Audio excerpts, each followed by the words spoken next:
जो लोग नहीं चढ़े हैं उनको शायद फील नहीं होगा। जो लोग फ्लाइट में चढ़े हैं, तो कई बार फ्लाइट में जाने के बाद ना, जैसे आपकी फ्लाइट जा रही है तो पायलट बीच में कहता है कि there is a turbulence ahead, please fasten your seat belt, है ना।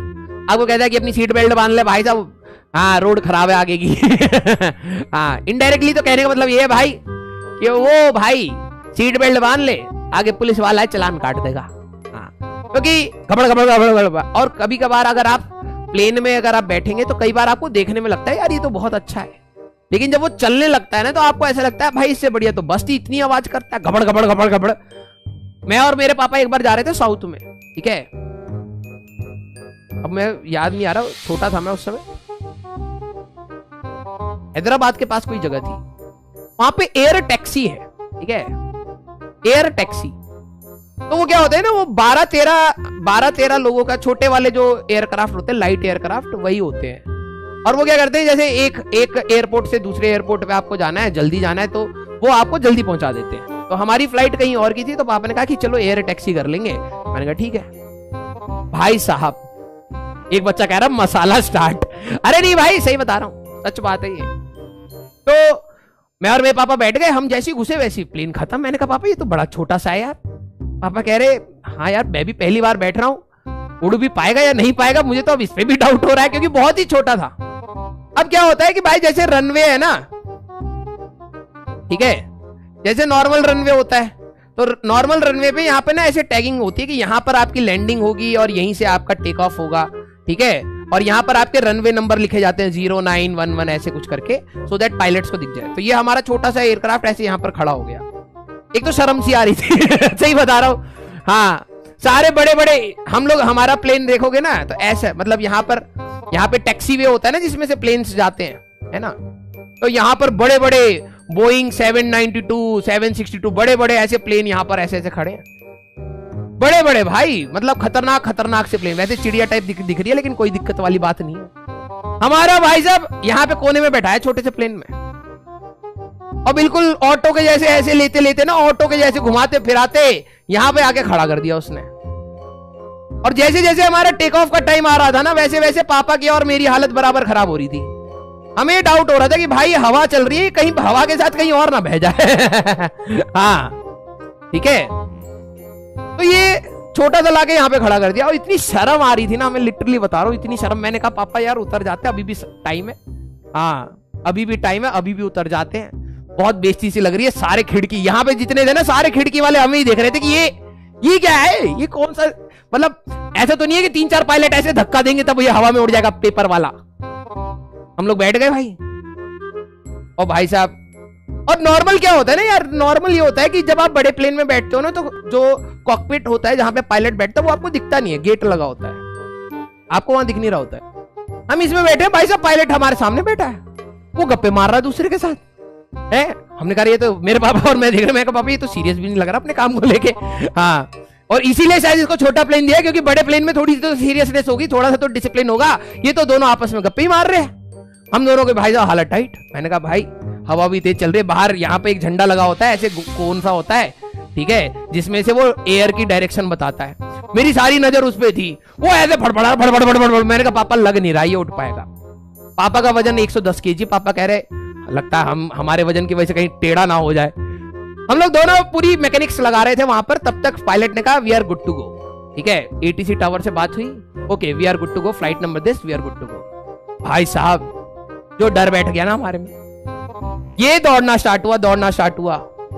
तो हम ऐसे देख रहे थे कि कितनी स्पीड पे उड़ पाएगा ये।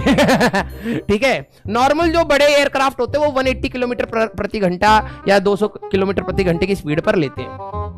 भाई जब ये जा रहा है, बहुत टाइम हो गया, हमें लगा यार देखे तो 60-70 की स्पीड है, अभी यहां तक पहुंचा नहीं, पहले ऊपर उठ गया। मैंने कहा पापा ये तो पूरा भी नहीं गया, ठीक है, और पापा ऐसे बैठे पड़े बिल्कुल, उतार दे भाई, 200 रुपए ले ले एक्स्ट्रा, उतार दे।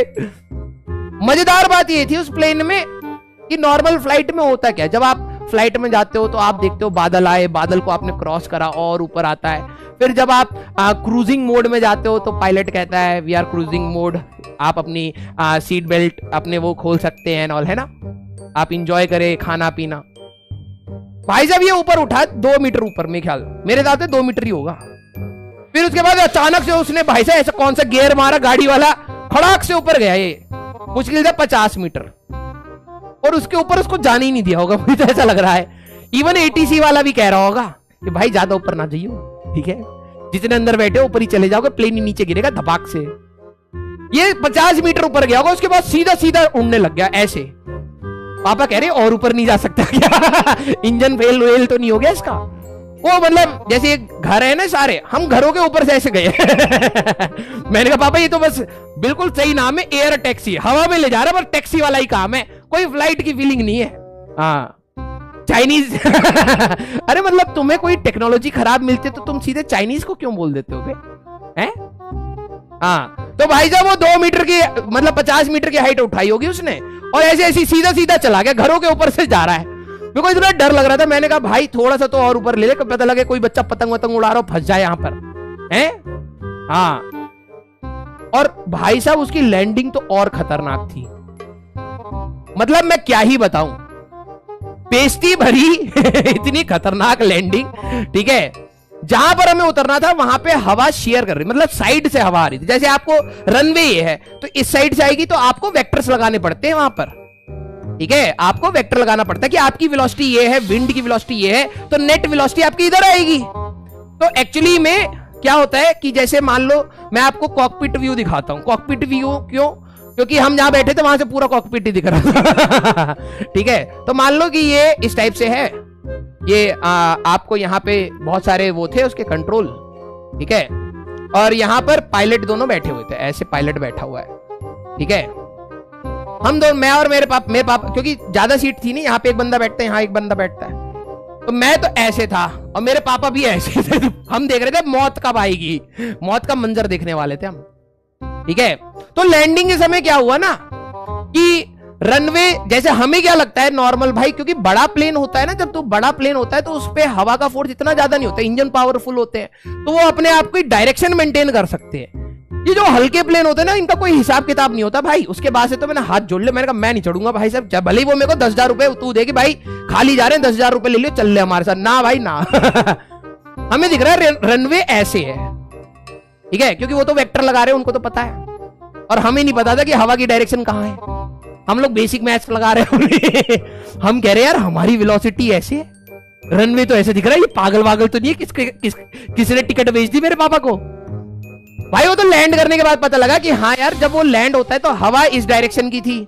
हाँ, जैसे मान लो कि रनवे इस डायरेक्शन में, आपकी हवा इस डायरेक्शन में, तो आपको कहीं ना कहीं इस डायरेक्शन में जाना पड़ेगा, है ना, क्योंकि इस डायरेक्शन में जाओगे तो हवा इस डायरेक्शन में जुड़ेगी, तभी नेट वेलोसिटी आपकी आएगी, तो आप रनवे पे उतर पाओगे। समझे मैंने क्या बोला?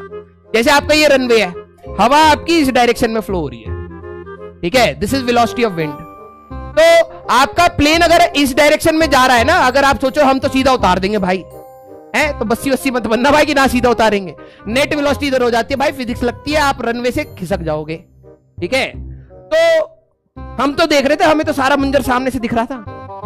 उन्होंने क्या करा कि अपना प्लेन इस डायरेक्शन में अलाइन कर दिया। मैंने कहा पापा क्या कर रहा है ये? पापा कह रहे रुको रुको रुको, क्योंकि पापा को थोड़ा सा शायद वो हो गया था कि मौत निश्चित है, तो कह रहे पेशेंटली मरेंगे।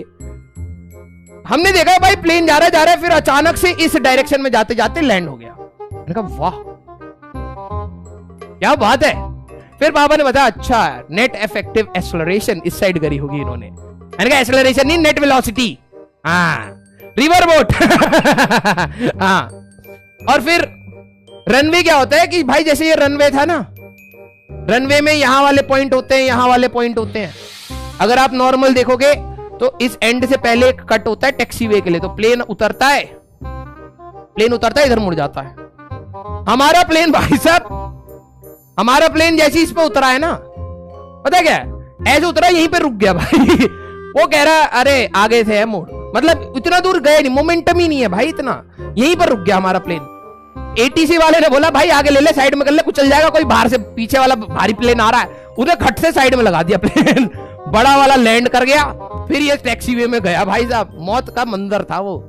हाँ, तो वैसे सच बताऊं ऐसी कोई भी कहानी नहीं हुई है हमारे साथ। मेरी बहन गई थी साउथ में मेरी बहन गई थी साउथ में, उसने ली थी एयर टैक्सी, सच बता रहा हूँ। पापा मैं मसाला ये सब सारा जोड़ दिया इंस्टेंटली, जैसे जैसे कहानी बनती जा रही हम बनाते जा रहे थे। फिर खत्म हो गया, टाइम हो गया 6 बज गए, 4 बजे, 6:04 मैंने कहा खत्म करो भाई, नहीं तो कहानी चलती रहेगी कल तक। मेरी बहन ने मेरे को बताया था कि वो साउथ में किसी कंपनी के लिए कुछ काम के लिए गई थी, तब उसको टिकट मिली थी एयर टैक्सी की, और उसने कहा कि भैया वो ऊपर उठी और ऊपर गई नहीं बिल्डिंगों के ऊपर से लेके जा रहा था। तो मैंने उसमें अभी थोड़ा सा मसाला डाल दिया, ठीक है सच बात मेरी बहन ने एक्सपीरियंस